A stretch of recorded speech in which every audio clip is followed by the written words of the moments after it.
what's average when it comes to relationships as to the reason as to why I end up helping clients that had no resistance to the woman's bullshit. There was no resistance. It was everything that woman wanted to do, it was done. Full execution, executed flawlessly. And why aren't you men putting up any resistance? The reason why a lot of you guys are completely playing catch up. You talk about slippery slope. That you would pray. A lot of you guys fight women, and you're praying for a slippery slope. Because only thing I'm seeing with helping a lot of men, landslides and up. That's all I'm seeing. A lot of individuals. Okay, so let's look at it like this. I used this perspective before. The reason why we dropped the bomb on Nagasaki. First, we dropped the bomb on Hiroshima. Intel told us that the ambassador or whatever they called over there at the time was still talking trash. The Americans struck, but we're going to strike. Of course, this is the Avengers for Pearl Harbor, okay? For the historians. Americans struck, but we're going to strike back. We are the elite force. Blah, blah, blah, blah, blah. Our Intel is listening. They related to the president. The president said, oh yeah, Operation Nagasaki. Then we bombed Nagasaki. Once we bombed Nagasaki, then Intel picked up, we ain't good with the Americans no more.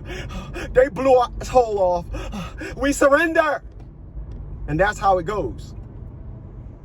Now, history, if I was to tell somebody, if I was a ex-colonel, and I told you that story, you can look at history and it'll match up.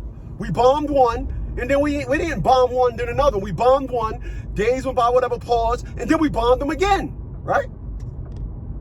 A lot of you, my point is this. A lot of you guys, you be trying to put these stories with what you've been through, and it don't match. It don't match. You be trying to put these stories with how she, and your situation doesn't match. It doesn't match. Y'all listen to me on some bully shit when I talk, right? Find the conditions that at one day in my life where my bully talk didn't match what I've been through. Find one day. Find one day that I didn't avenge. Let me say that. That I didn't avenge. Because everything that was done to me, I avenged it.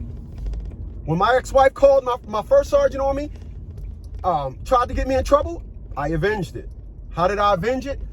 I said, okay, she got me on some sucker. Cool, I'm gonna be a sucker. At least I'm gonna play one anyway. I went to her, I drove all the way up to Chicago, 15-hour ride from Fort Hood, Texas. Yeah, they canceled my leave. I'm glad you did this. I'm glad they canceled my leave. I lied to him and told him we was getting divorced. So just sign these divorce papers. They're not real. She signs them. They were real. And what happens? I end up getting revenge. I end up getting revenge.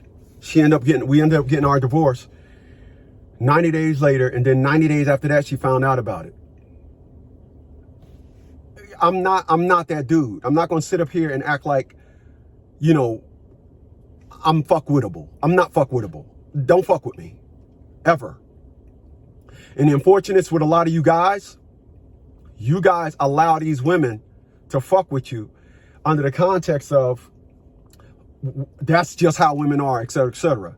Then what happens is it's all over with. Then when it's all over with, you're doing an inventory on all the times you got fucked.